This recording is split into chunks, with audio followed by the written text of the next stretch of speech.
Ultraviolet Blood Technologies. We are here. Drew's going to be our guinea pig today, although he's been through, this will be his 4th treatment. But today, this is our ultraviolet blood irradiation machine. What we do is we take blood with this little bitty needle. It's really tiny. We just draw blood. It's about half a pint of what you would donate. And we fill up this jar, which you'll see, we'll show you in another clip. And then it's just returned to you, and then that's when the blood is ran underneath this ultraviolet light, and that's what it looks like on. But of course, we don't want to have it on too long because we need to save the power for Drew here. So we're going to get him started, and we'll let you all see the process in just a minute.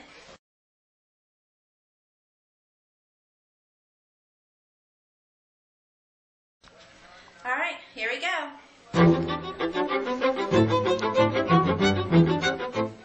It's just as simple as that little needle being inserted. Didn't hurt a bit.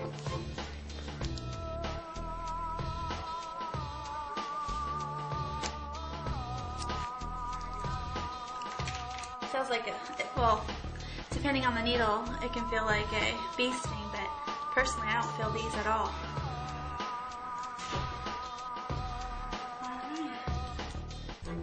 Now I just got to get them flowing.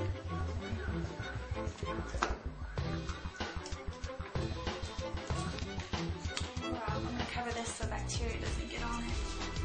And dust.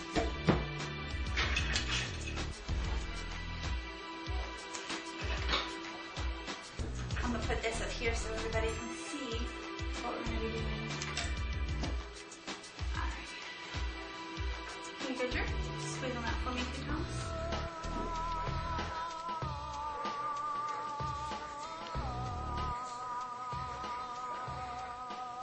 And this process of filling it up usually takes about 5 minutes.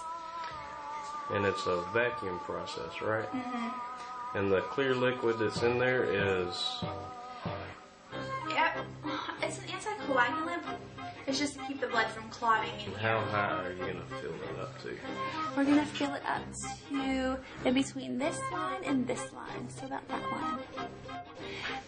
Sometimes we can take a maximum of 250 cc's, which is a half a pint, but usually just to be on the safe side, we'll take about 225. And you're swirling it to make sure that the anticoagulant mixes with the blood. Crystal that the blood goes through, and then you do what with it after this process is done, and you start returning the blood back to me. It goes underneath here, into the lights. And it slides right in there. It slides right in there. It holds itself in place with these grooves on each side, so that way we don't slip it out of the light. We want it to make sure it gets the full access to it. Have you ever had anyone get dizzy or faint from drawing blood? Because it's not really that much. It's only half of what you... And we usually tell people to be well hydrated for this procedure because we are drawing blood from you. We want to make sure that your blood flow is good, and we want to make sure that you have a good hydration level.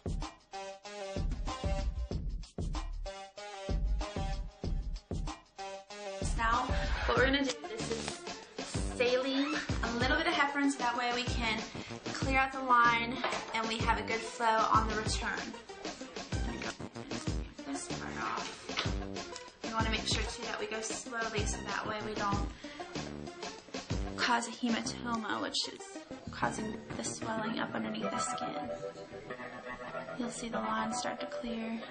And that's you feel it. It's like a little sensation that runs into your arm. Kind of neat. It doesn't hurt and you don't like feel weird. And now that's the vacuum pulling it in back through the other way. Right, and we're going all the way into the bottle that we had a second ago.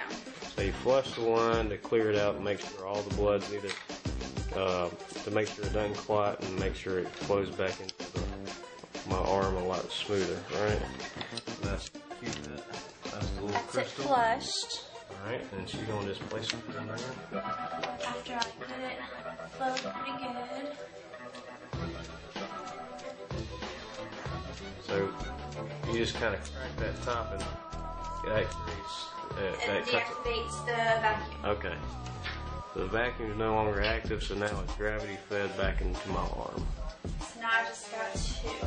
What I'm going to do is I'm going to put this needle in here. This is going to help with any air that's in the line. I'm going to get that out before it's returned.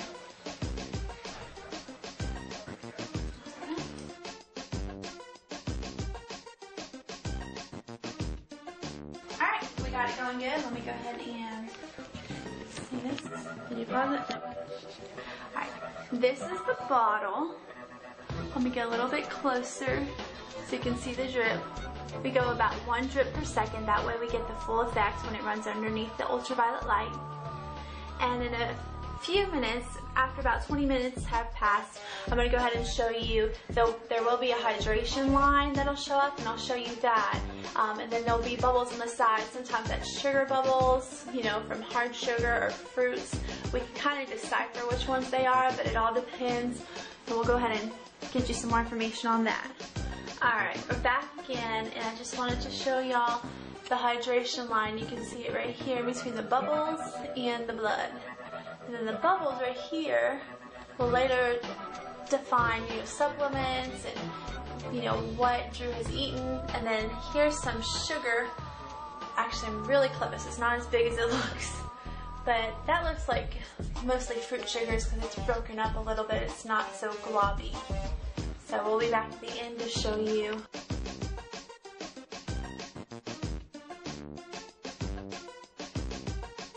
Alright, Drew's finishing up. We finished all the return of the liquid in the bottle. We're just getting it out of the cuvette so we can see what it looks like in his cuvette. That's what we call the thing earlier that we showed you.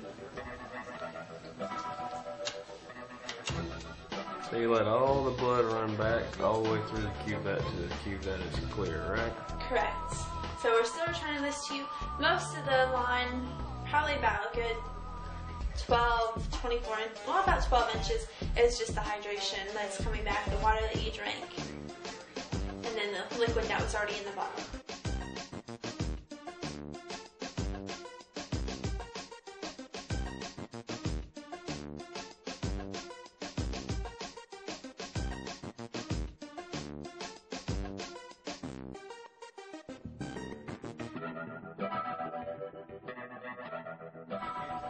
Now this is a lot of bacteria that's in the blood that the UV light caught. If the less bacteria you have in your blood, or if you had an infection, that's what's showing up. But if you didn't have an infection, you're pretty much a healthy individual that's maybe looking to gain energy, then the cuvette should be mostly clear.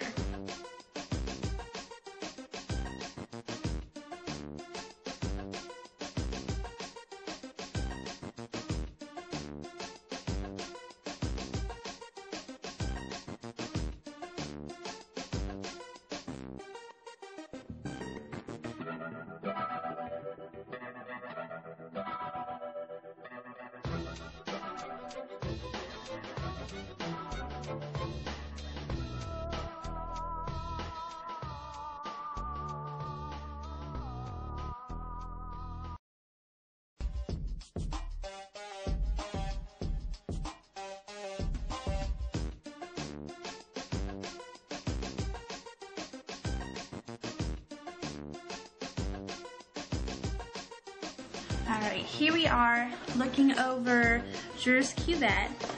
Like we said, as you can see against the white cloth we've got here, it's a little cloudy, but that's probably just bacteria that was caught in the blood during the ultraviolet light procedure. Now, So just so people don't think this is just something you go buy at your local hardware store, this is a machine that's been calibrated to a specific light wave. It's not just all the spectrum of UV light. It's a specific frequency, right? Right. We've taken out the UVB light because that's what is in tanning beds that cause cancer.